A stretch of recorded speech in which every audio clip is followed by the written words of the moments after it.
আছে। আজকে আমরা একটা অদ্ভুত বা ভুতুড়ে টাইপের বাক্য শিখবো। কি শিখবো?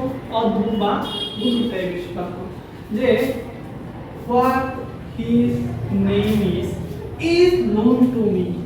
ঠিক আছে, যে তার নাম যা, আমি তা জানি বা আমার দ্বারা তা জানা হয় তার নাম কি। ঠিক আছে কিনা? দেখেন এই বাক্যটা সবাই দেখে বলবো কি বাক্যটা ভুল আছে, যে দুইটাতে এরকম জিনিসটা আমরা কখনো মনে পাই না একসাথে, কিন্তু আসলে এই বাক্যটা দেখতে ভুল বোঝা গেল বাক্যটা কি আছে সঠিক আছে। আচ্ছা ঠিক আছে, দেখেন আমরা এই বাক্যটা প্রমাণ করি কেন এই বাক্যটাকে আমরা সঠিক বাক্য বলবো। ঠিক আছে, দেখেন বিষয় হলো যে এই নামটা আমার দ্বারা জানা হয়।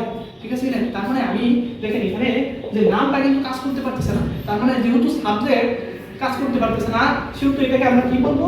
প্যাসিভ ভয়েস বলবো। Passive voice. পৃথিবীতে যত বাক্য আছে ঠিক আছে, হয় তারা প্যাসিভ সেন্সে আছে, না হয় অ্যাক্টিভ সেন্সে আছে। তার মানে যদি এই বাক্যটা প্যাসিভ হয় তাহলে আমি এই বাক্যটাকে কি করতে পারবো? অ্যাক্টিভ বানাইতে পারবো। তাহলে দেখি আমরা অ্যাক্টিভ বানাই। ঠিক আছে, তাহলে প্রথমে কি হবো? যে অবজেক্টকে সাবজেক্ট বানাবো। ঠিক আছে, কিন্তু রূপটা সাবজেক্টের দিতে হবো। তাহলে মি এর সাবজেক্টিভ ফর্ম কি?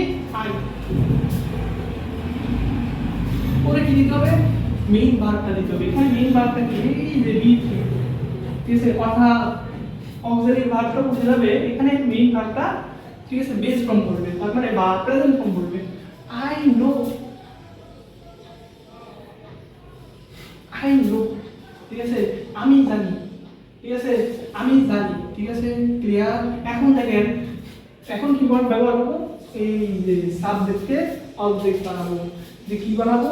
যে আই নো, আমি জানি। What his name is.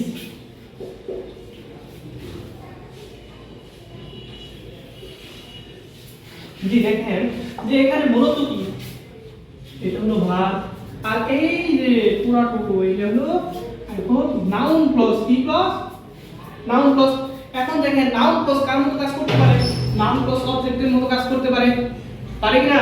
তার মানে এটা মূলত কি অবজেক্ট, আর দেখেন এই যে সাবজেক্ট এই যে ভার্ব, তার মানে এটা কি আছে?